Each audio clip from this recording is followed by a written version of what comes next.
صبر کی حد یہ ہے کہ تقدیر پر کوئی اعتراض نہ ہو۔ صبر سیکھ لیں، اللہ سب جانتا ہے۔ وہ جانتا ہے آپ کب کن حالاتوں سے گزر رہے ہیں۔ یقین کریں، وقت بدل جائے گا کیونکہ تبدیلی کائنات کا اصول ہے۔ خواہشیں بادشاہوں کو غلام بنا دیتی ہیں، مگر صبر غلام کو بادشاہ بنا دیتا ہے۔ جس مقام پر تم اللہ سے شکوہ کرتے ہو، وہ مقام دراصل صبر اور شکر کا ہوتا ہے۔ صبر اور نماز سے مدد لیا کرو، بے شک اللہ صبر کرنے والوں کے ساتھ ہے۔ زندگی کی کتاب کے سب اوراق ہمارے مطابق نہیں ہوتے۔ اگر کوئی ایسا ورق سامنے آ جائے جس میں راحتیں نہ ہوں تو صبر کر لینا چاہیے۔ چلو صبر کر لیتے ہیں، سنا ہے رب صبر کرنے والوں کے ساتھ ہے۔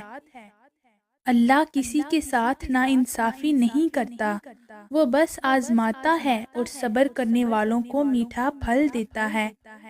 زندگی اس طرح بسر کرو کہ دیکھنے والے تمہارے درد پر افسوس کی بجائے تمہارے صبر پر رشک کریں۔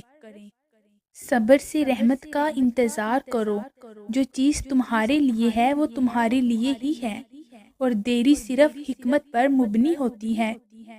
اللہ ہماری آہٹیں بھی سنتا ہے اور پکار بھی، بس وہ آپ کا صبر آزماتا ہے۔ صبر انسان کو ٹوٹنے نہیں دیتا۔ صبر رکھ بندے، کمزور تیرا وقت ہے تو نہیں۔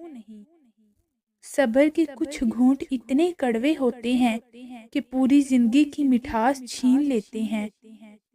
جس شخص کو اللہ کے ہر کام میں حکمت سمجھ آ جائے، وہ زندگی میں کسی بھی واقعے کے رونما ہونے پر شکوہ نہیں کرتا۔ جہاں اپنوں کے لہجوں کی اپنائیت دم توڑ جائے تو پریشان اور رونے کی بجائے سورۃ فاتحہ پڑھ کر بخشش کی دعا کیا کریں۔ بے شک اللہ تعالیٰ صبر کرنے والوں کے ساتھ ہے۔